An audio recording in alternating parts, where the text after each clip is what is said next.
morning. My name's John and I'm a storyteller. Today I'm going to tell you a very special story all about a young boy called Jack. Jack lived in a farmhouse at the foot of the snow-covered mountains. Life had been hard for Jack and his mother, and they'd been forced to sell almost all of the animals. There was a pigsty, but no pigs. A stable, but no horses. In fact, the only creature they had left was a cow. Her name was Daisy.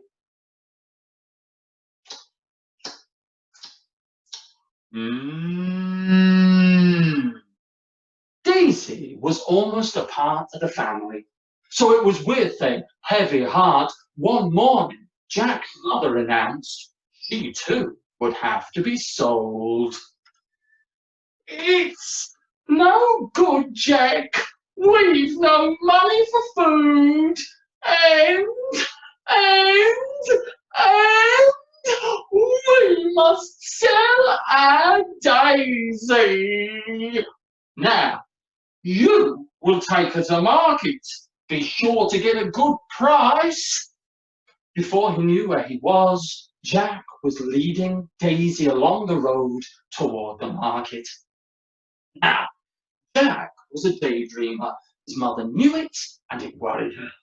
His favourite daydream was one in which he lived in a huge castle with flags flying from the top. He was enjoying just that daydream when he heard a strange voice. Going to market, are you, Sonny? On the path in front of him had appeared an old man with a crooked back and a crooked stick. Although shocked at the man's appearance on the path, Jack explained his mother's instructions. The man listened and spoke again. Why don't you let me take her from you?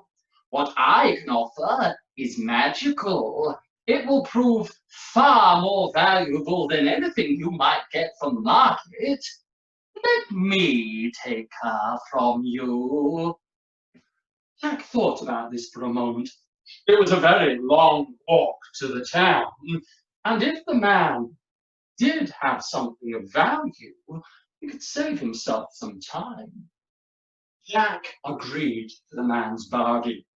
The strange little man thrust a bulging coin purse into Jack's hand, then disappeared along the path with Daisy. Excitedly, Jack opened the purse. Beans! A bag of beans! Jack had sold Daisy for a bag of beans! Now, how do you think Jack's mother's gonna feel when she learns that Jack sold Daisy for the beans? I know. Don't tell me, show me. So if you think she's gonna be happy about it, show me a happy face and a happy body. If you think she's gonna be sad, show me a sad face and a sad body. But of course, there are lots of other words in between, aren't there? So, on the count of 3, use your face and your body to show me how she feels about the beans. 1, 2, 3, show me. Oh, there's some wonderful acting going on there. Well, give yourselves a big pat on the back and let's carry on our story. When Jack's mother learned about the beans, she was furious. You silly boy, she screamed. What good are beans to me? In her anger, she picked up the beans and threw them at her son. Jack was nimble, Jack was quick. He dodged out of the way of the beans just in time to see them flying out of the kitchen window. That night he went to bed with a thick ear and no supper. Now, whilst Jack lay sleeping, the strangest thing happened in the garden. Where the beans had fallen, they began to grow. They grew up above the ground, above the trees, way up to the clouds above. Do you think you can do that with me? Are you ready? So show me your beanstalks as we go up, above the ground, above the trees, way up to the clouds above. Well done. By morning, the beanstalk had grown so tall you could not see the top. Jack's mother was absolutely speechless.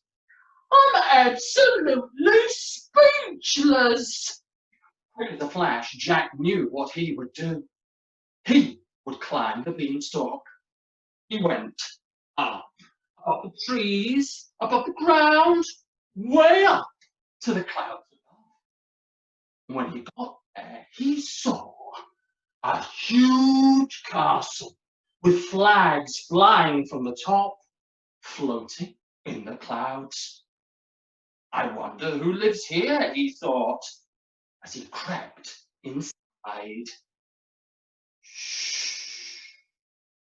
Jack, across the drawbridge, along an enormous corridor, through a gigantic door, into a humongous kitchen, until there, sitting at the breakfast table, he saw the biggest creature he'd ever seen in his life. Who was it? Why, of course it was.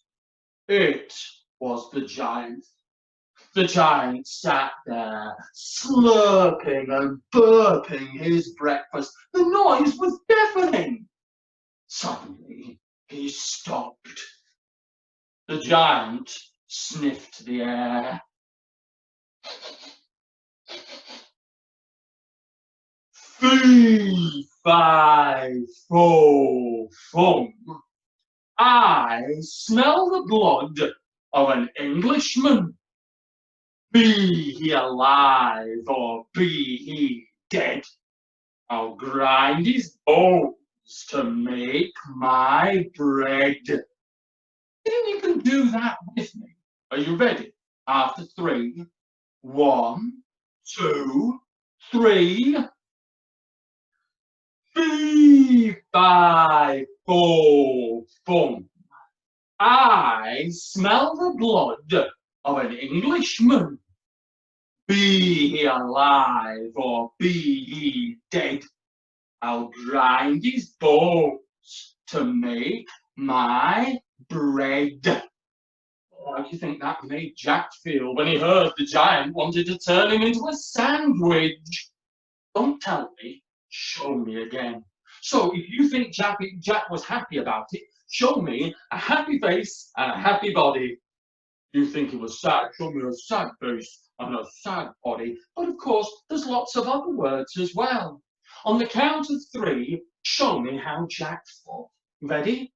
1, 2, 3, show me! Some wonderful actors with us this morning. Give yourselves another big pat on the back.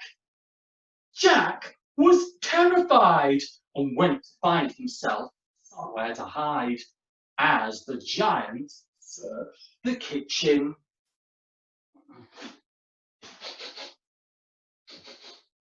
I can smell something in. Is that you? Yes, you over there. It's you that smells funny, isn't it? Pick your armpit up. No, that's not the smell, is it? Smell the other one. No, it's not that one. Try the first one again. And the second one? No, that's not the smell, is it? Oh, no, stand up on the spot where you are. That's it. Stand up on the spot where you are. Very good. On the spot where you are. Stand up, stand up. Now, turn around. That's it. Turn around so you're facing the other way. That's it. I want to see your bum. Show me your bum. Turn around. And now, I'd like you to touch your toes. That's it. Lean over and touch your toes. Let's have a smell. Oh, oh, oh, oh, oh. Oh, that smells awful. That smells dreadful. Give yourselves a pat on the back and sit down on your bottoms. Plain.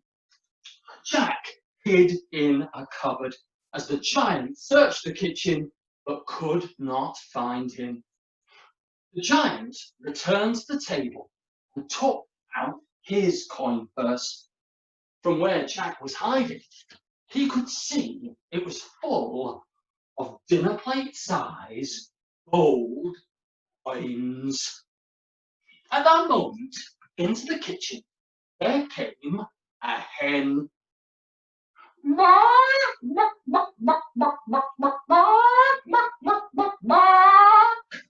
The giant lifted the hen onto the table, where it immediately laid an egg. Where Jack was hiding, he could see the egg was made of solid gold. The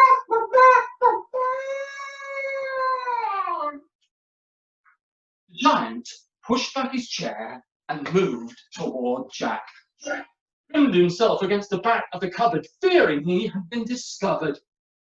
The giant lifted something from a high shelf and returned it to the table. It was an elegant golden harp. As the giant placed the harp upon the table, it began to play the sweetest music. And the giant, he the giant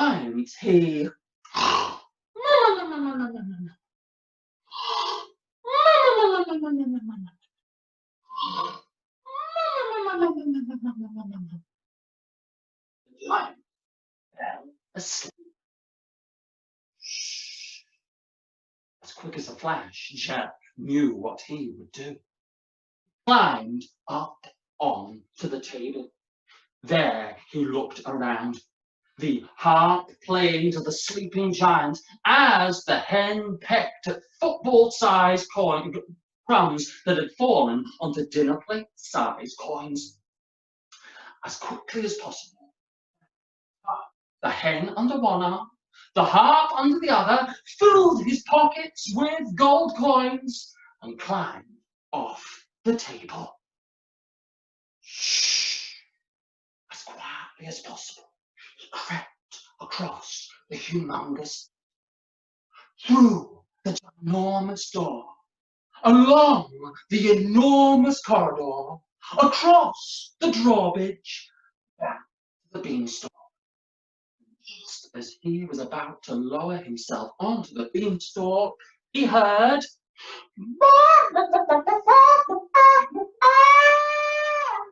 the hen squawked, the harp played, and from within the castle there came a low, rumbling sound.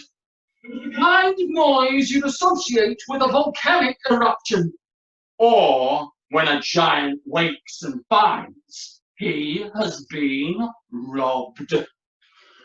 Ready with me after 3. 1, 2, 3. Fee-fi-fo-fum. I smell the blood of an Englishman. Be he alive or be he dead, I'll grind his bones to make my bread. Jack climbed back down the beanstalk as quickly as he could, down through the clouds, down past the trees, down to the ground. When he reached the farmyard, his mother was waiting. "You silly boy, where have you been?" Looking up, Jack could see the shape of the angry giant getting closer and closer. He knew what he must do. He ran to the woodshed. Up, up, up.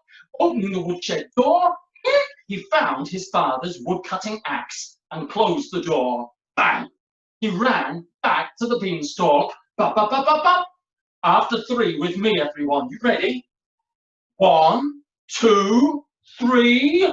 Thump. You do that with me. So take your hand like this and hit your head. Here we go. So 1, 2, 3. Thump. Whack! Down came the beanstalk and the angry giant. From that day on, were you to be passing along the road that led through the fairy tale valley, you would still find a farmhouse at the foot of the snow-covered mountains. Thanks to Jack's adventure, there are pigs in the pigsty, horses in the stable. Every morning the hen lays golden eggs, the harp plays, and Jack and his mother live happily ever after. Give yourselves a big clap and a pat on the back. I hope that you have enjoyed our storytelling session today and that you can come back here and join us for another one soon. My name's John Kirk. You'll find me at www.john-kirk.co.uk on Facebook and on Twitter. But for now, enjoy the rest of your day. Bye-bye!